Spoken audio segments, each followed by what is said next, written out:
Good evening, everyone. Thank you so much for coming. Today, we're going to talk about infinite time Turing machines and a computational framework for deep learning in general. So my name is Rukmal. I'm the co-founder and CEO of Ren. We're an AGI company that was founded back in May of last year, and we're about to share some of the stuff we've been working on publicly for the first time. In the past, I've worked on knowledge graphs, brain computer interfaces, and doing big data research, trying to manage large amounts of data and computing machine learning classifiers on top of them. So today we're going to be talking about some of our unpublished research, like I mentioned. So if I could ask that everyone recording a video just not post it, it's fine to take it, right? Because we're going to be publishing a white paper with some of this stuff pretty soon. And if you have questions, just jump in whenever. Sure. Sorry? No, you can take them. Just if you could wait to post it a week when we make all this public, that would be helpful. Cool. So we're here to talk about AGI today, artificial general intelligence. Now, by the end of this talk, I'm hoping that everyone can walk away from this with a theoretical understanding of what that means from a very rigorous computer science perspective. What I will not be talking about is something like this. This is what a lot of people in the industry today will have you believe AI is, kind of treating it like a platform with all these other weird pieces going in and out. This is not a model of computation, and from our perspective, this is completely wrong. So for us, AI is not just a new computing platform, it's a new computing paradigm entirely. And in this talk, we're going to talk about that new paradigm. So this is an overview of everything we're going to be talking about today. We're going to start with Turing machines and computation, just in general.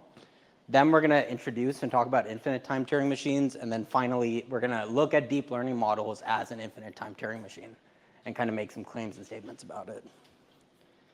Cool. Any questions at this point before we get started? Sweet. So what is a Turing machine? We're going to work up using all the building blocks here to kind of define it rigorously and then go through an example. So it all starts with an infinite tape. You can picture this as a long checkerboard tape. You can picture it as memory and RAM, but theoretically, it's just a long infinite tape. The next component is what's called a read-write head, which sits on top of the tape and can move left and right all across it. Now, the movement of this tape is controlled by a set of rules called transition rules, and we can represent those in a table like this. This is all part of the machine. Specifically now, this would be a programmed Turing machine, right? And just to kind of drive this home and look and kind of analyze how this works, we're going to be going through an example, a binary counter. So what is a binary counter? It's very simple. It just increments a number by 1. That's it, right? So if I were to give it the number 3, 1, 1, it would give me the number 4, 1, 0, 0 back out. This machine that we're going to be designing operates on the binary alphabet. So 1, 0, or B for a blank cell in the tape. We're going to start the machine in the leftmost position at in state Q sub 0, which is the shift right state, and we're going to end in state Q sub H, which is the halt state. So this is the transition rules table that we're going to be using. So you can see the current state over here. Depending on what symbol is read in by the read-write head, we'll then write a symbol and move in a direction, and then change the state of the machine entirely. So to start, we're going to put this into our Turing machine and get ready to perform this computation. So as you can see in the top left, the example we're going to be using is 3 to 4. So putting in the input 1, 1 and initializing our machine. So now we can look up the corresponding rule based on the value that's read in, the state that we're in, and the rules in the transition table, and see what's going to happen next, right? So we can look at this rule and say, okay, it's just going to write a 1 and move right. It's going to write a 1 and move right again. Now we have a different instruction. Because we have a blank cell over here, and we know the machine is in state Q sub 0, we're going to now move left and change our state to state Q sub 1. Now we're going to write the number 0 because we've read the number 1 in, and move left again. And now that we're over here, we're going to write the number 0 and move left. Now finally, we're going to go through this last state here, which is that we've read a blank cell here, and we're going to write the number 1 and move into the halt state. So now the computation is finished. Are there any questions about that process, or is that pretty straightforward? Cool. So now let's move on to the next section of how do we represent a Turing machine, right? What I showed you was one representation. Obviously, that's not how we interact with Turing machines in the world today. You can use everything from a programming language, which is then compiled down into machine code, which then expresses movements like this. So theoretically, they're represented with what's called a 7-tuple. And this encodes all information about the Turing machine that you're talking about. Another way to represent the transition table specifically is using a transition state graph like this, right? So here you can see the conditions that are used to move around this state diagram. So if 1 or 0 is read in, we'll write to 1 or 0, depending on what was read in, and move back to the right, and end up back in state q sub 0 all over again. And now what I want to talk about next is this idea of kind of creating states of these Turing machines, right? So we saw from the table earlier that our Turing machine has a set of configurations that can be encapsulated by the current state, what's read in, what's written, what's moved, and the next state we're going to go to.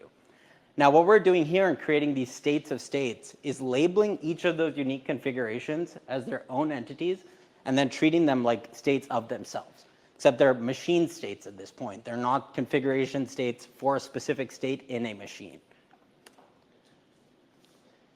So kind of extending this further, you can imagine we have an arbitrary Turing machine now with these states. And over time, as it's gone through the computation, it's evolved its state from state 1 to state 2, then staying in state 2 to state 3 to state 5 to state 4.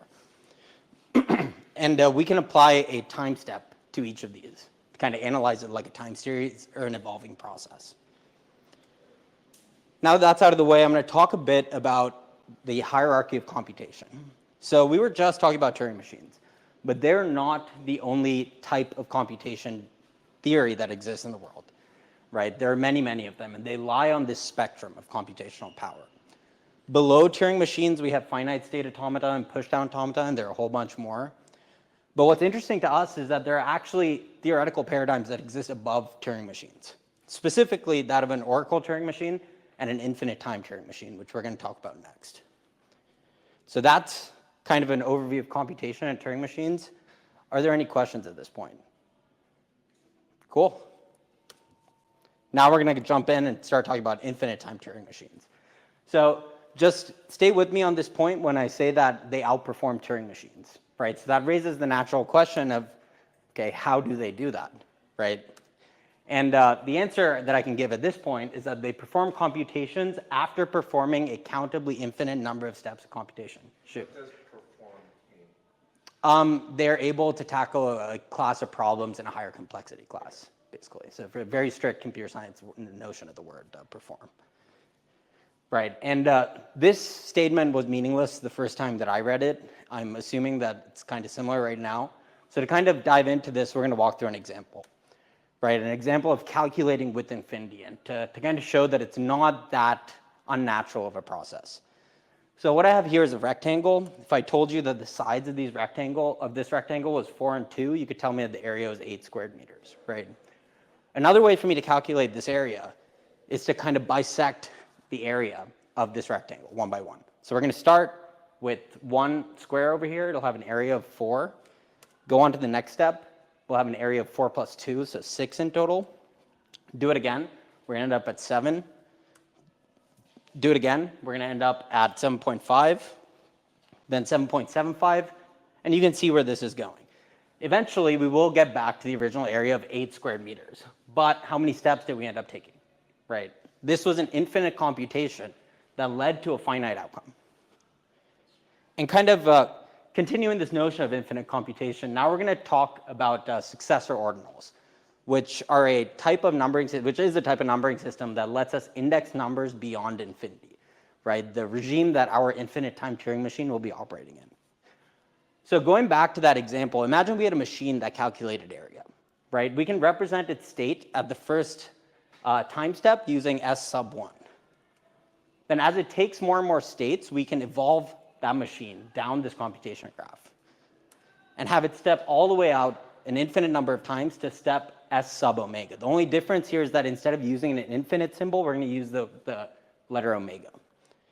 And in fact, we can actually imagine what it would look like for it to take additional steps beyond this by just adding 1.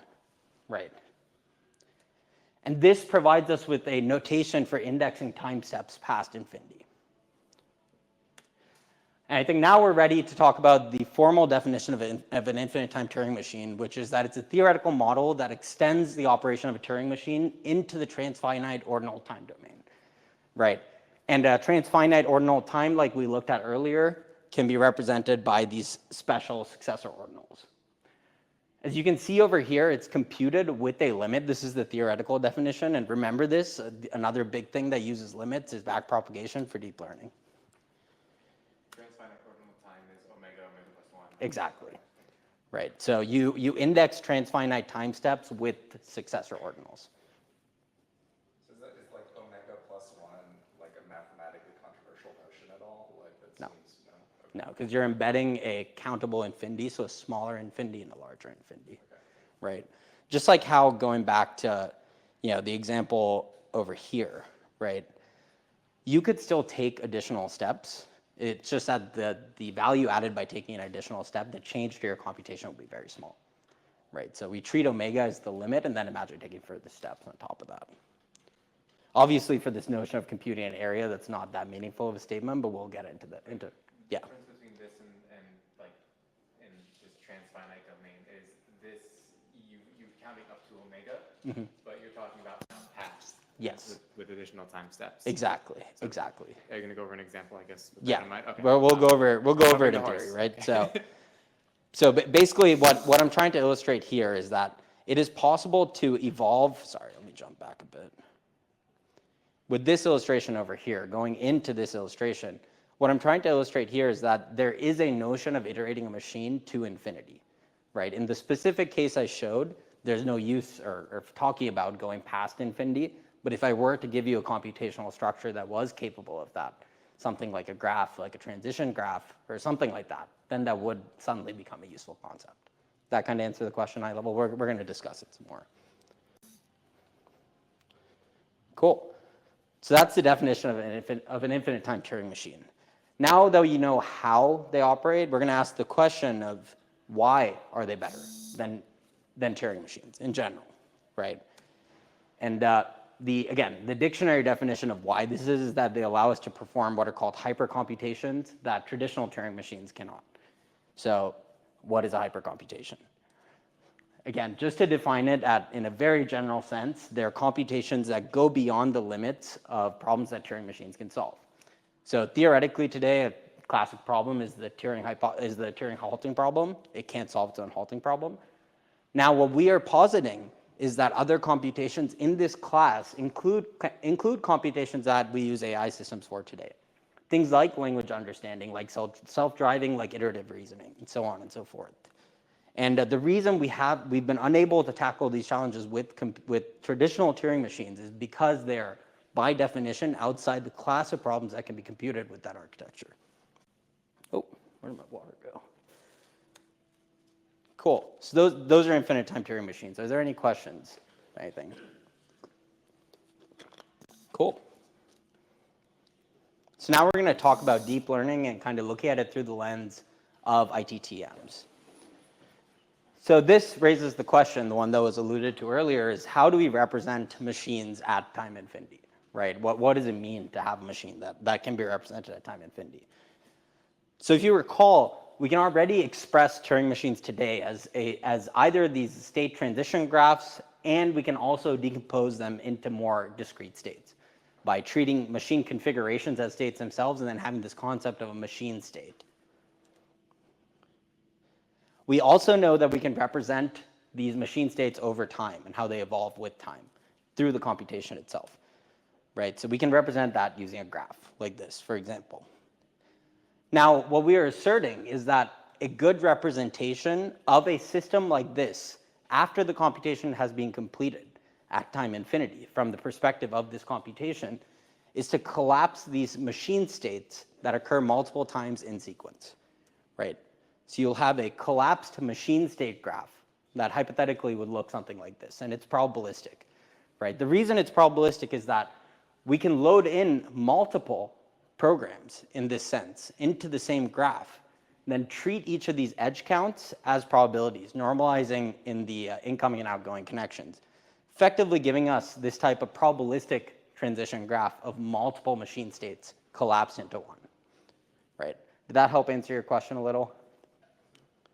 So what's interesting to point out here is that we can actually extend this arbitrarily in a general sense beyond just computations that include this finite alphabet. You could have a computation in one iteration that runs S1, S2, S3, another that runs S2, S3, S20, and so on and so forth. So you can actually extend this type of graph theoretically to accommodate an arbitrary set of states, an arbitrary state alphabet, if you will. Right, so this is not akin to how a Turing machine has an infinite tape. What we're talking about here is a theoretically infinite graph instead. So now we're going to talk about, okay, not just representing a graph at time omega. What about omega plus 1 and omega plus 2 and omega plus 3? Question. So we might imagine we're getting close to step omega, right? We run an arbitrary number of computations, and we're sort of noticing that we're cycling through these various states in the graph. Yeah. And you're estimating the probabilities based off of the number of times you're hitting these sorts of like substates. That is one way you could approach a graph like this. What we're going to be talking about right now is deep learning specifically, right? So another way to represent a graph like this is in a large matrix, right? So, and another way to kind of define that limit in terms of the programs that this ITTM is running is to think of it in terms of minimizing something like a loss function. Yeah. Right. Okay. So you're basically computing some type of constraining computation, and the official definition is a limit supremum, which is basically a doubly constrained limit, right? So and you can imagine if you're fitting a arbitrary black box ITTM like a transformer to some data, that data would then be the condition that you are constraining about. Does that make sense? I think so. Keep going. Yeah. We have plenty of time for questions later.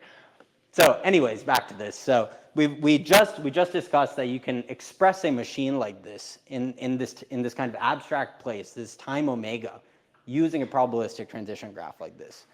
Now, what we are positing is that you can also represent successive time steps in this transfinite ordinal space, omega plus 1, omega plus 2, using alternate probability transition graphs like this, right? And if you'll notice between each of these steps, they can be different. And a kind of good way to think about what this is in the real world would be analogous to mapping the transformations that happen in the latent layers or hidden layers in LLM, right? Another way to think of this is as being the layers of this graph represented in something like the layers of an LLM, the hidden layers, basically. Right? What is it modeling inside? It's modeling a structure like this, right? That's our hypothesis. And how would you go about modeling a structure like this is by storing multiple different probability transition graphs for corresponding to each of these transfinite states of computation. Okay. So omega is at this infinite time is a whole map of all the different states your Turing machine can be in. Exactly. And now when you're talking about plus 1, you're saying, okay, we're going to transform all these probabilities to some different. It looks like there's also different connections as well. There can be different connections. It's effectively it's a completely different graph. So a full graph rewrite. Sorry? A full rewrite of the entire graph. It is a permutation of the entire graph. Yes. Okay. Right. So this graph over here corresponds to the average transitions of a given state, conditioned on the state it was previously at time step omega. Right. Then what happens in that next bucket in this computation, that next blank cell, if you will, at the next time step, is this graph, right? And these graphs in deep learning are learned from the data. Gotcha. Does that make sense? Yeah. Right, but the actual structure that it is storing inside there is a graph transition structure like this, right? It's much easier for us to visualize it using a graph than with an opaque matrix in this case. But yeah, you can represent these graphs as matrices, right? It'd just be a matrix that has the number of edges, entries, and it will be n by n, where n is the number of. But with a neural network, usually you choose an architecture that's like a finite number of layers. Exactly. So right. So you're kind of going backwards with the neural network, where you're first deciding how big the black box should be before figuring out what is going inside it. Right. And that we'll talk about some of the limitations of neural networks in a bit here. Cool. Are there any more questions about this? So basically what we're saying here is it doesn't, unlike in the example where everything converges to 8, it's not necessarily like a fixed state, right? So we might say, well, conditional on the previous state, like each like omega plus n, so like each n is going to have its own sort of convergence. Exactly. Yeah. And just to kind of modify ever so slightly what you just said, it's not that they will have their own state, right? You can get a different outcome from each of these, at each of these positions based on changing where you started from, Right. right? But the transformations themselves stay the same at each of the states, right? Just like how you would have, for example, a pre-trained transformer model, right? That is a model where in its hidden layers, it has a representation of these fixed transformations for each of the positions of the computation, where then you compute what that actual position will be conditioned on your starting point or the data at inference time, But right? one second. But then if you were to take your program of like approximating the area, and you were to run it omega plus 1, presumably there would be little change. There would be no change. In fact, there should be so no change. that would be a terrible program to go about. But so in that so if for that type of program, there's no advantage Exactly. to using this, but there's probably other programs. Exactly, right? Okay. So that program doesn't represent a hypercomputation problem. Sorry, can you just say again how you went from something deterministic to something probabilistic? Sure. So this state graph, this collapsed machine state graph that you see over here, this was derived by collapsing this machine transition graph, where all we were doing was we were collapsing the states that we saw multiple times, right? So you see that there are two S2s over here. All we did in this collapsed machine state graph over here is that we removed the duplicates and transferred the expression of those duplicates into the edges from the nodes. Does that kind of make sense, that step? So imagine like a RNN analogy where it's like the next character is like a conditional probability based on the sequence of like previous characters, right? Oh. And so if you just like traverse this graph like an arbitrarily large number of times, you'll notice that A follows B 60% of the time, and then like that's what you're putting as the probabilities in the graph. Yeah. So the probability actually, in this, thanks for that. In this example, right, the counts of each of these edges is 1, right? Because the program directly prescribed these edges, right? We saw each of those state transitions 1 time, right? Now, what I'm trying to tell you is that imagine we load in very many different programs, right, with different distributions of these states over time, right? And then treating those edge counts as probabilities, right? We can effectively normalize over the rows, over the columns to get incoming and outgoing connections. What we can then do is treat this transition graph as a probabilistic transition graph just by normalizing the matrix. Does that make sense? Right, so this is representing multiple programs performed through the same ITTM, collapsed into one graph. This graph is representing just a single program. So the probabilistic aspect comes as a function of the different computations that you are running on this kind of device, right? So to use an LLM analogy again, it's conditioned on the training data that you show the device, right? Does that make sense to everyone? Shoot. Would the idea almost be to create an operating system using this, or that can run these programs like any kind of arbitrary program? I mean, so we'll get into it, but could you repeat the question? Yeah. So go for it. Oh yeah. So the question was, is the idea to, because you're talking about multiple programs, the idea to create sort of like an operating system that can run an arbitrary number of programs? Yes, I mean the ultimate end goal here would be to build what's called a universal infinite time Turing machine, right? So a ITTM that is capable of simulating any other ITTM, right? But the ITTM, the infinite time Turing machine, that a given ITTM will be able to simulate is conditioned on the programs that you showed it to build this transition graph, right? So to use an LLM analogy, it would be conditioned on the training data, and we'll kind of talk about what we think is coming next after that in a bit, right? So are there any more questions about, these are great questions, by the way. Cool. So now what we're going to do is we're going to combine this notion of infinite time Turing machines and deep learning using this approach to analyzing deep learning called geometric deep learning, right? And again, just to read off quick definition, what GDL does is that it formulates deep learning models as a sequence of operations on geometric structures like a graph, right? This is work that's come out of the University of Helsinki.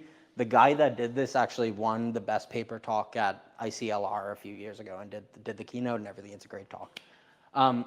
But anyways, so these types of GDL analyses are broken down into 3 basic operators. So what's called a permutation equivariant operation, I'll kind of explain what all these mean high level, a global pooling layer operation, or a local pooling operation. And this type of analysis has been theoretically shown to express successfully all of these types of neural networks. So transformers, CNNs, RNNs, LSTM networks, whatever you want, right? And what's very interesting to us here is that these operations can be viewed slightly differently.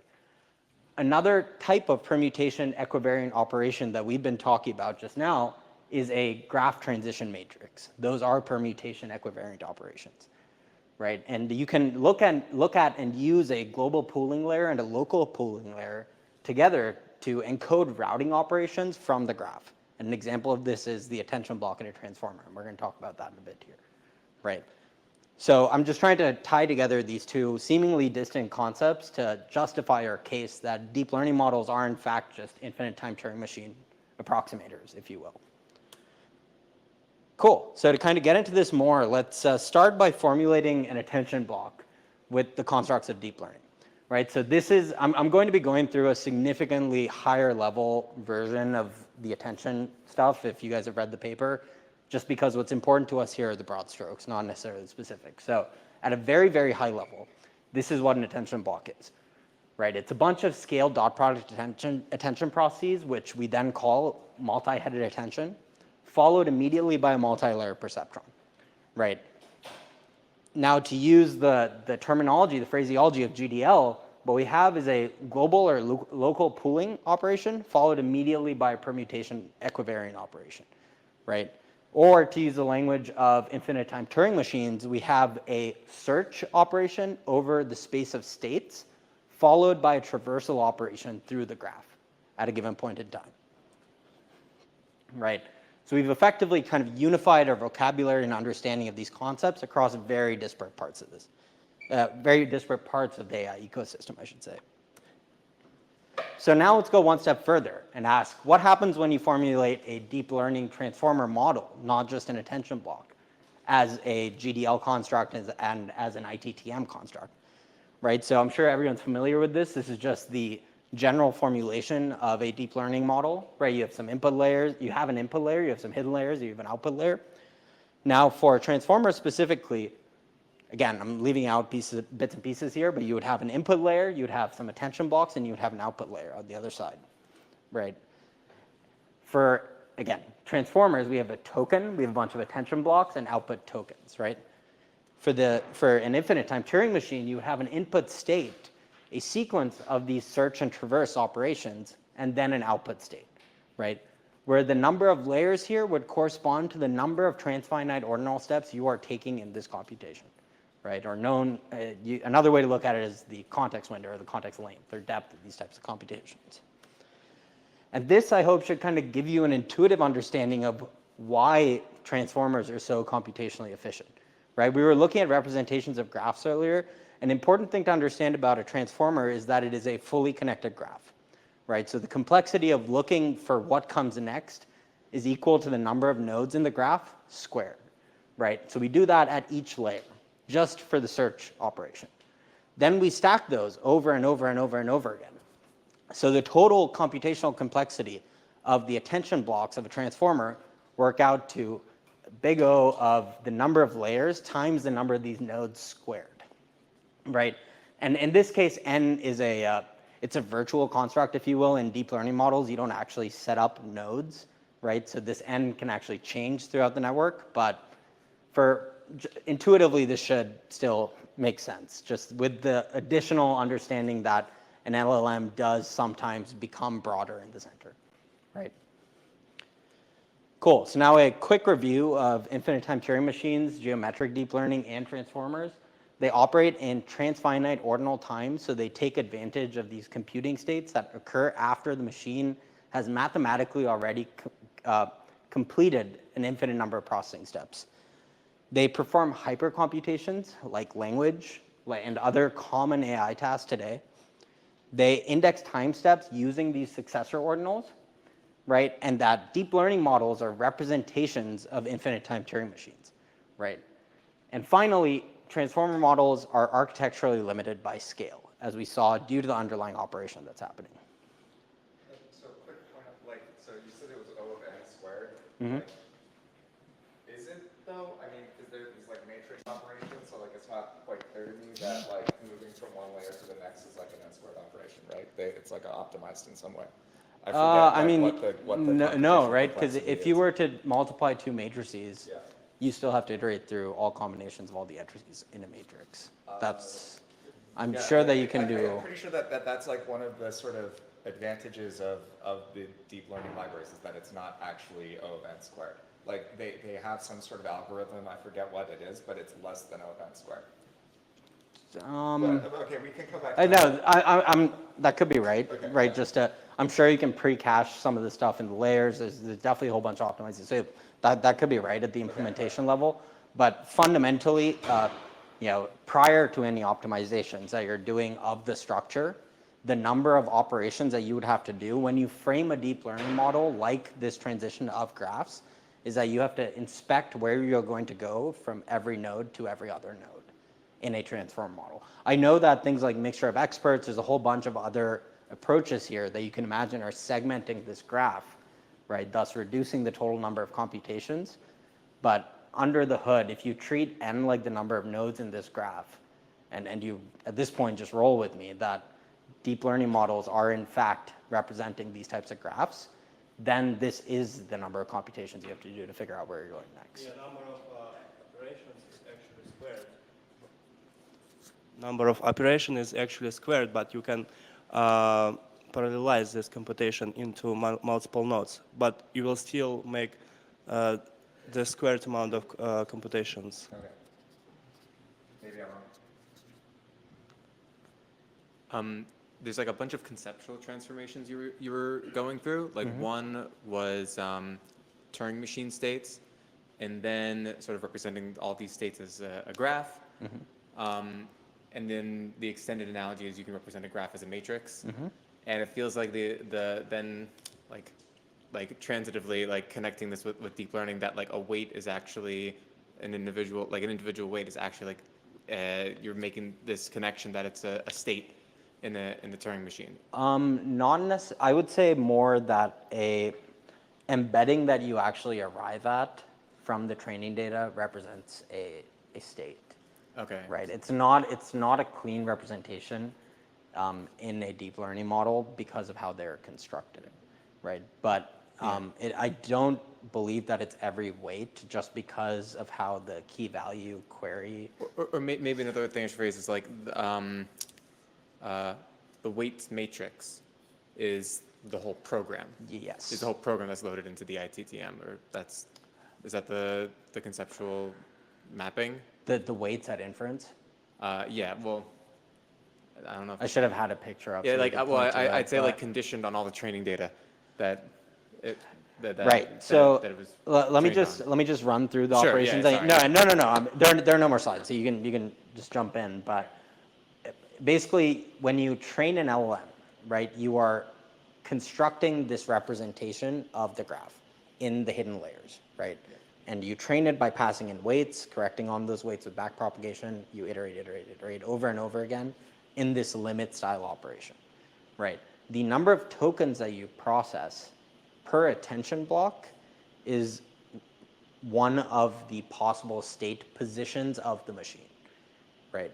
So every attention block doesn't correspond to a state of the machine, but rather corresponds to a set of possible transitions that you can take at that time step, right? So kind of think of it in terms of token position 1, token position 2, token position 3, as those are mapped onto the attention blocks. in a transformer. Does that make sense? Yeah, So I think the embeddings matrix or the weights matrix, as you propagate through the graph, that would correspond one-to-one to a distinct state. Again, these concepts are defined continuously in deep learning, not discretely like we're talking about here.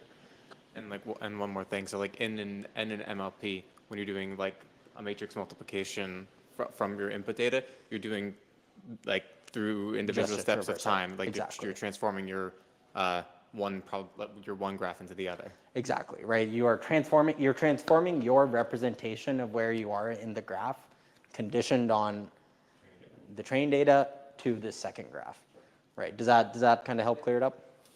Okay, so like I'm convinced that there's this sort of isomorphism between like a matrix representation and like these infinite state machines, right? But is there like a way of, so like what's the advantage of thinking about it this way as opposed to this sort of more traditional, like we have matrices and we like to So multiply them? it should kind of give rise to all of these questions that, exactly the kinds of questions you guys are asking, where it's like, okay, how do I think about this? Is it that a single weight corresponds to a node? Is it that the weights matrix is a state? It was during the journey of thinking about these models. Sorry, let me jump to the end of the slides here. And thinking about these models in this way, that kind of got us thinking, and obviously we asked the question, is there a better way to build an ITTM, right? Because it seems just even in this conversation that we've had here that LLMs, deep learning transformers, are a pretty shitty way to represent this type of structure. They work amazing, right? But they cost a lot of money. They take a ton of space to store, to train. The list of problems is quite extensive, right? But if it was, in fact, modeling this underlying computation style or strategy, we asked the question, okay, what does it look like to build something better? And now I'd like to talk about what we call the universal state machine, which we believe is the first general purpose architecture for infinite time Turing machines. The immediate application that we're working on right now is LLM style artificial intelligence tasks. Future applications of this include everything from physics simulations to molecular biology simulations to efficient modular AI, right? We have huge performance gains with our approach because, again, we've approached this problem from first principles rather than finding a black box solution like an LLM. And finally, the main headline thing here for us is that you don't need a GPU to perform any of these computations when you store the data structure correctly, right?